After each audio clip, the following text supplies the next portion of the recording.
Hi guys, welcome to this week's episode of the Blank Drawings podcast with me, Vash. And today we're going to be talking about something that is also very personal and very close to me. It's the process of becoming a freelancer. This is basically a topic that divides opinion among many. However, I think it's mostly in the creative realm. A lot of people have this idea that being a freelancer is the key to freedom. And in many ways, it really is. However, for some, it can be a bit of a snare. It can be something that may not necessarily be what they're looking for, because it's not that people are, how best to explain this? It's not that people are hardwired the same. Everybody is built different. And so as a result, where some people would prefer the regimented routine of a 9 to 5, of a regular day job, some people would prefer the freedom of being able to take a nap on a Wednesday afternoon. And that's neither here nor there. It's really a matter of personal preference. But what I want to talk about is what led me to the decision to become a freelancer and what I wish I would have learned then before I started being a freelancer. So the first thing that I would say is that I was blessed to be able to work with so many different characters and so many different personality types in terms of how they approach the artistic journey, the creative journey, how they approach the business of design. And I can say that I've learned a lot from those people. And yet again, like I said, I'm very grateful for that. One thing on a slightly side note is if you're going to get into design, if you're going to get into the creative realm, you need to understand that this is lifelong learning. It's a lifelong educational journey. You will never reach the zenith, the very top of where you want to get to, but you will advance. It's kind of like driving a car on an infinite journey. You will reach some milestones, you will grow, you will become more comfortable in the journey. You will have times when you're not so much in your comfort zone. There will be potholes. People that stay in Zim, yeah, we can we can relate. But beyond that, jokes aside, I would say that what ultimately led me to be a freelancer is I saw how liberating it was for a lot of people that started their own ventures, be it solopreneurs or full-on entrepreneurs, and how, in as much as there was a lot of work and there was a lot of pain and there was a lot of effort that went into building up what it is that they have now, I always thought to myself, that is definitely something that I would potentially want to get into. I would at least like to try it, whilst I'm in this stage of experimentation, which I don't know when this stage is going to end, but I'll keep you posted. Anyway, and so as a result, after all these experiences that I had with these people that I met, with these people that I learned from, with all these mentors that I got, both negative and positive experiences, they do and they did inform my decision. One of the things that I wish someone had told me about freelancing is that sometimes it's going to be a rocky journey in terms of being able to differentiate between work and just general life.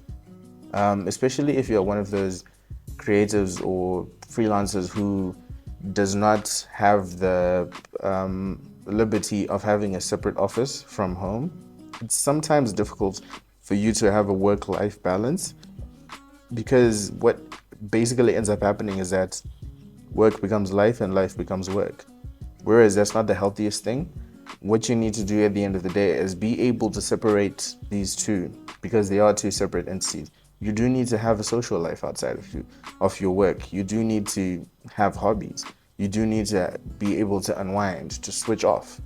I speak to so many entrepreneurs, and one of the things that they tell me is the biggest thing that is the challenge for them is being able to switch off. I find at times that I actually genuinely feel guilty for switching off. Well, I used to, but now I don't, because I realize that in as much as my mind needs to rest, my body needs to rest as well. And so the creativity within me will just dry up occasionally if I overdo it. And so I do need to rest and I do need to be able to separate work from life. I'm not saying that you're not going to work long hours. I'm not saying that you're not going to maybe work in conditions that may not necessarily be your cup of tea, but you cannot really grow whilst you're within the comfort zone. Sometimes you have to step out, and then as you step out, the more you grow, the more you become the version of you that the next level up needs you to be. And having said that, you still need to be able to, maybe it's go out on a Friday night or go out on a Saturday night. Go have fun, spend time with family, spend time with friends, play your favorite game, watch your favorite movie, make that meal you've been thinking about, make that trip you've been talking about, you've been thinking about. Listen to that podcast that I just made. These are things that you should be able to do, but also at the same time, you should be able to schedule your day as a freelancer. You should be able to be as productive as you possibly can. Make sure that if you're going to take that nap at Wednesday afternoon, that is if you're one of those freelancers that works from home, or even if you do not work from home, if you work in an office or if you've got an office set up or anything of the sort, if you're going to take a break at something that may be considered, or at some time that may be considered an unorthodox time, it's down to your discretion, but just make sure that you do the things that you promised that you're going to do. And the other thing that a lot of people tend to forget when it comes to being a freelancer is your word is your bond. You have to be someone of integrity. Being a freelancer means that you at some point you may be involved with people that want to sign you up on a contractual basis. You may be working with one-off clients. You may be potentially working with long-term clients, but not necessarily on a regular basis. And you have to be able to manage your client relationships to the best of your abilities. You have to listen to what they have to say, but also at the same time, you are a consultant, more or less. You are someone who is going to advise them on certain things. You're someone who is going to help them to see certain things that they may be blind to. I remember having a conversation it was just about yesterday. Yeah. And it was about how people perceive brands and how people, how the brand owners themselves, the people that are the brand custodians, they don't necessarily see the impact of what their marketing or what their branding is doing to this particular product. You may have a very good product, but then if your customer service, if your marketing, if your messaging, if your sales is not up to par, your product is going to suffer. So in as much as overall the brand is not great, the product could be great, but then everything else that is associated with it, if it's not great, then people are not going to buy. However, the product may not necessarily be 100%, but if everything that accompanies it is pushing in the right direction, that's not to say that it's going to be a great product. It could be a mid product, as the kids are saying these days. But at the end of the day, as a freelancer, being able to be someone who is off your word. If you say you're going to be, let's say you're a photographer, for example, if you say you're going to be at an event by a certain specified time, be at that event by a certain specified time. If you're going to deliver the edited footage, the edited images by a certain time, do just that. If for any reason that you're not able to do so, be able to communicate. I always tell my friends that if as a human population we were able to communicate better, I would think that at least a third to half of the world's problems would be solved if we just communicated and comprehended each other better. So if you are in that situation where you are now a freelancer, communication is key. Much as you would like communication from your employer, if you're working a 9-to-5 job, let's say, for example, for some reason, salaries are going to be delayed. Would you prefer a situation where you can hear crickets and there's silence? Or would you prefer a situation where your employer comes through and they tell you earnestly and honestly what is going on when you expect your salary and things like that. I'm not saying that is an acceptable situation. I'm just giving an example of what communication does and what the difference between someone who communicates with integrity versus someone who doesn't communicate and has no integrity as well. Moving on from that, if you're going to become a freelancer, make sure that you save up in terms of your expenses. Let's say, for example, you have expenses that need to be taken care of, like maybe it's rent, or maybe it's you need internet access, so you're going to pay for Wi-Fi or something like that. You need to make sure that you have at least 2 to 3 months expenses. I would suggest that because when you're still starting out as a freelancer, jobs may not necessarily come through as frequently as you would want, and so as a result it may leave you frustrated if you don't meet certain targets that you want to meet in a specified period of time. So you need to make sure that you cover yourself from that potential heartache slash headache. I would say that also, if you're going to be a freelancer, try it out, do some trial runs, see how it's going to be if you are going to be a freelancer. By that I mean, whilst you're doing your 9 to 5 job, have that freelance lifestyle almost as a side hustle. Have a situation whereby you're taking jobs on the side, you are trying it out, seeing if it's something that is lucrative enough for you to be able to actually run your life as a freelancer. Now, there are some people who just generally speaking don't like the freelancer lifestyle because they want the stability that a 9 to 5 project brings. And that's okay. There's absolutely nothing wrong with that. But at the end of the day, you have to choose for yourself which is best for you. Do you want the potential liberation slash freedom slash headache about chasing payments that comes with being a freelancer, or do you want the stability and the potential headache that comes from the bureaucracy of being in a 9 to 5 organization? I was talking to some people some days back who are involved in an organization that is, from the outside looking in, perfect, but when you get to the nitty-gritties of it all, you start to see that, okay, there's a whole lot of frustration going on here. And so as a result, this individual, who shall remain unnamed, she was actually looking for another opportunity.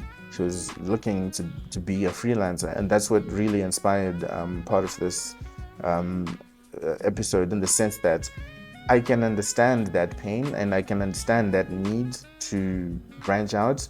And whilst you still can, if it's not too big a risk to you, then I don't see any reason why you shouldn't. I can say for sure, within my own experience, there have been some highs, many highs. There have been some lows, as is the case in anyone's life. But I wouldn't say that I regret becoming a freelancer. It's definitely something that I wouldn't have seen certain things that I've seen, or experienced the things that I've experienced, or grown in the way that I have if I wasn't a freelancer. That's not to say that I wouldn't have grown if I wasn't in a company still, or if I was working for a specific company. But each to their own. This is something that you have to make a decision on, and this is something that you have to be able to, well, basically live with. And the advantage of being a freelancer is that if you say, let's say for example, you see that it's not working out for you, you can always go back to a day job. You can always go back to a 9 to 5 job. And if that one doesn't work out for you, you can always come back. Whichever makes your life the most stable. Or some people want stability, some people want excitement. So if you want excitement, you know what to do. If you want stability, you know what to do.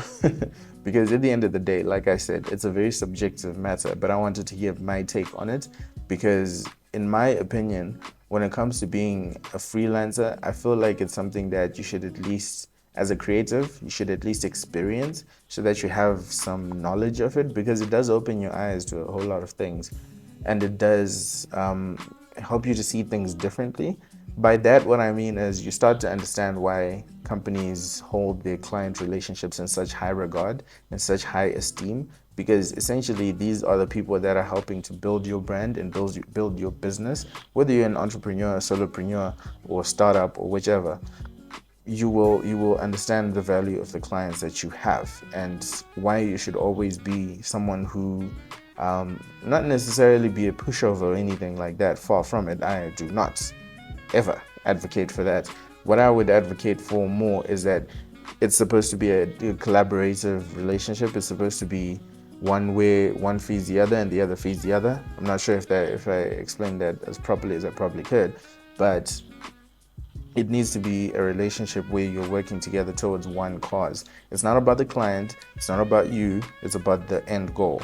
If the project is supposed to, let's say for example, increase brand awareness, so we're using the vehicle of, maybe it's a flyer, then what we need to be looking at is the end goal, which is the brand awareness. We're not looking at which color I like more or which color the client likes more. We are looking at what is the best way to get to a stage where we achieve better brand awareness. Yeah. So that's been the episode for this week. I went on a bit of a rant, but it's something that I'm very passionate about, and I'm looking forward to hearing any and all questions that you may have. The episode was a bit late this week because life happened, as it tends to do, but I'll make sure that in the weeks to come, I'll be on point, as the kids say. I say this as if I'm not one of them. Actually, I don't think I am anymore. But anyway, we move. Looking forward to seeing you guys, to talking to you guys in the weeks to come. And yet again, always appreciative of your support. Drop a like, subscribe, comment, all that, so that the YouTube algorithm machine can see me more. Take care, guys.